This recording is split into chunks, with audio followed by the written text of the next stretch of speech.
Presiden Jokowi memberikan bonus kepada seluruh kontingen Indonesia yang bertanding di Olimpiade Paris. Bonus diserahkan sebagai bentuk apresiasi pemerintah kepada para atlet dan pelatih yang telah berjuang mengharumkan nama bangsa di kancah internasional. Penyerahan bonus dilaksanakan di halaman tengah Istana Kepresidenan Jakarta Kamis pagi. Para peraih medali dan sejumlah perwakilan atlet serta pelatih dari cabang olahraga hadir di istana. Kepada peraih medali emas yakni Fedrik Leonardo dari cabang panjat tebing nomor speed putra dan Rizky Juniansah dari cabang angkat besi nomor 73 kg putra, Presiden menyerahkan bonus sebesar 6 miliar rupiah.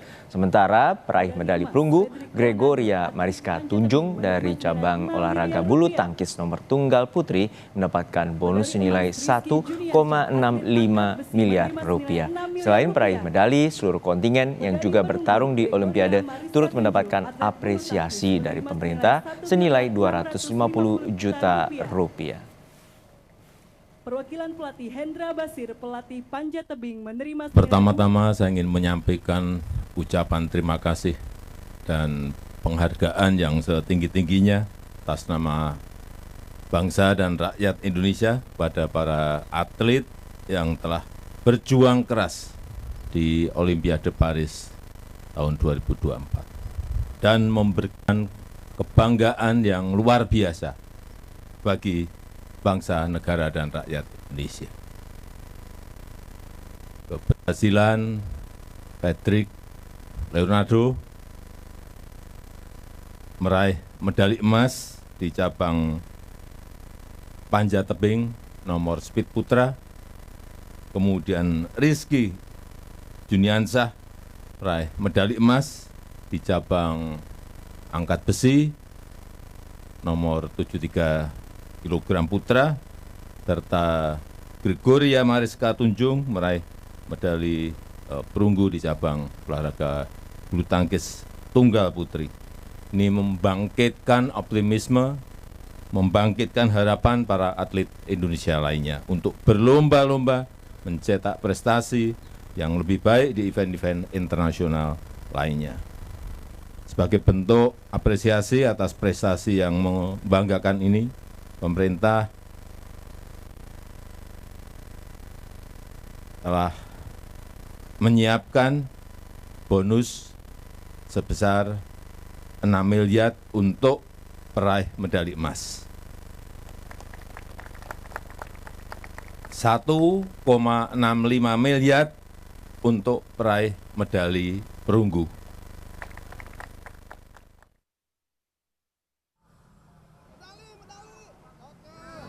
Lalu seperti apa evaluasi dari pemerintah terkait dengan perolehan medali Indonesia di Olimpiade Paris tahun ini? Kita segera bergabung dengan jurnalis Kompas TV Cindy Permadi di Istana Negara Jakarta.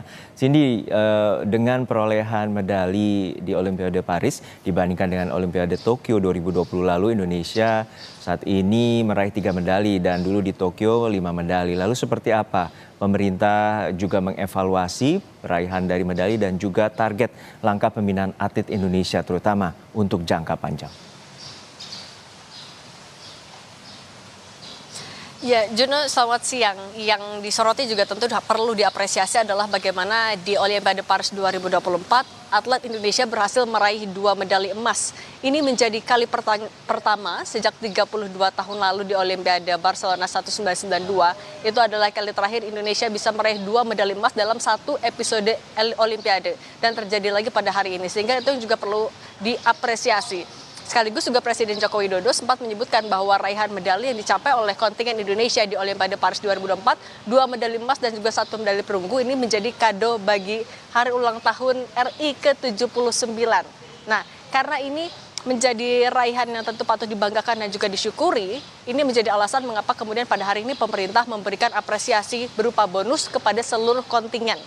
Pertama, seperti tadi sudah disampaikan, untuk peraih medali emas senilai 6 miliar rupiah, untuk peraih medali perunggu 1,65 miliar rupiah. Jumlah ini naik jika dibandingkan dengan saat Olimpiade Tokyo 2020, yaitu pada saat itu peraih medali emas mendapatkan 5,5 miliar rupiah dan peraih medali perunggu senilai 1,5 miliar rupiah. Tentu saja tidak hanya atlet, tapi juga untuk para pelatih yang juga atletnya berhasil meraih medali mendapatkan bonus, yaitu untuk peraih medali emas pelatihnya mendapatkan bonus senilai 2,75 miliar rupiah dan peraih medali perunggu pelatihnya mendapatkan 675 juta rupiah.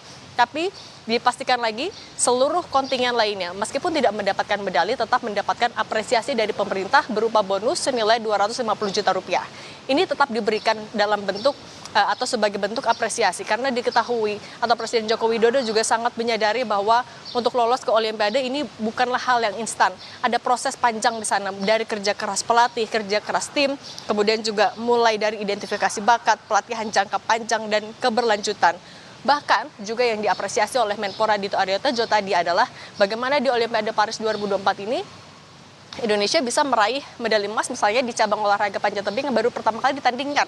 Kemudian juga Rizky Juniansyah yang debut di Olimpiade Paris 2024 langsung bisa mendapatkan emas. Ada juga cabur lain yang juga lolos kualifikasi misalnya di cabang olahraga gimnastik, panahan, selancar dan juga menembak. Ini menjadi tanda bahwa ada perluasan bakat olahraga di kalangan kontingen Indonesia. Nah, kemudian apa yang diraih pada tahun ini pun tentu saja akan menjadi bekal motivasi bagi para kontingen, tidak hanya atlet, tapi juga bagi para pelatih maupun juga federasi untuk menyiapkan diri menuju Olimpiade Los Angeles tahun 2028. Memang alasan juga kenapa arak-arakan dilakukan pada hari ini, kemudian juga penyerahan medali juga penyerahan bonus dilakukan pada hari ini, selain juga mengikuti jadwal dari Presiden Joko Widodo. Kalau Menpora menyebutkan mengikuti juga jadwal dari para atlet. 2 hari lalu atlet terakhir yang tiba di Indonesia salah satunya adalah Fredrik dan juga Rizky, kemudian diberikan 1 hari untuk istirahat. Hari ini diberikan apresiasi untuk kemudian agar segera dalam waktu dekat bisa melakukan persiapan lagi menuju berbagai pertandingan terdekat yang akan mereka lalui. Nah, kemudian tadi juga sempat disampaikan oleh Menko PMK dengan capaian yang diraih oleh para atlet pada tahun ini, yaitu di luar cabang olahraga bulu tangkis, karena kan kita tahu Indonesia biasanya mendapatkan banyak medali dari bulu tangkis, tapi pada tahun ini medali emas justru diraih dari cabang olahraga panjat tebing dan juga angkat besi putra, sehingga ini menjadi evaluasi bagi pemerintah, yaitu adalah bahwa soal rekrutmen ini akan diperhatikan betul-betul dan tidak hanya terhadap atlet-atlet ataupun juga dari cabang olahraga tertentu, tapi semuanya akan diberikan perhatian yang sama. Dukungan 1000% itu yang kalau disampaikan oleh pemerintah. Kemudian juga dijanjikan soal pemberian dukungan penuh ini berupa tadi rekrutmen, kemudian keberlanjutan dengan fasilitas yang mumpuni, tapi butuh kerjasama dari pihak swasta juga. Karena kalau tadi Menko PMK bilang apabila untuk di semua fasilitas olahraga di semua daerah menggunakan APBN tentu akan cukup memberatkan, sehingga perlu adanya kerjasama antara pemerintah daerah mungkin, kemudian juga dengan pihak swasta ataupun juga perusahaan dalam bentuk CSR salah satunya. Itu fungsinya adalah untuk meningkatkan kualitas SDM dari atlet di masing-masing daerah. Juga menyertakan atlet dalam berbagai atau sebanyak-banyaknya pertandingan, baik itu di tingkat nasional maupun juga di tingkat internasional. Karena tujuannya adalah untuk pertama membuktikan hasil latihan yang sudah dilakukan oleh para atlet bertahun-tahun mungkin, kemudian juga untuk membuktikan sudah sejauh mana latihan mereka, dan untuk atau agar para atlet itu memiliki pengalaman dan benchmarking. Mereka bisa membandingkan bakat mereka atau hasil latihan mereka dengan negara-negara lain, sehingga penyertaan para atlet maupun juga kontingen di tingkat internasional ini dibutuhkan untuk menjadi bekal nanti apabila ada pertandingan internasional lainnya. Jono. Kita berikan apresiasi tertinggi bagi para kontingen baik dari atlet maupun juga para pelatih yang telah berjuang keras di Olimpiade Paris 2024 dengan meraih 3 medali bagi nama Indonesia. Terima kasih jurnalis Kompas TV Cindy Permadi dari Istana Negara, Jakarta.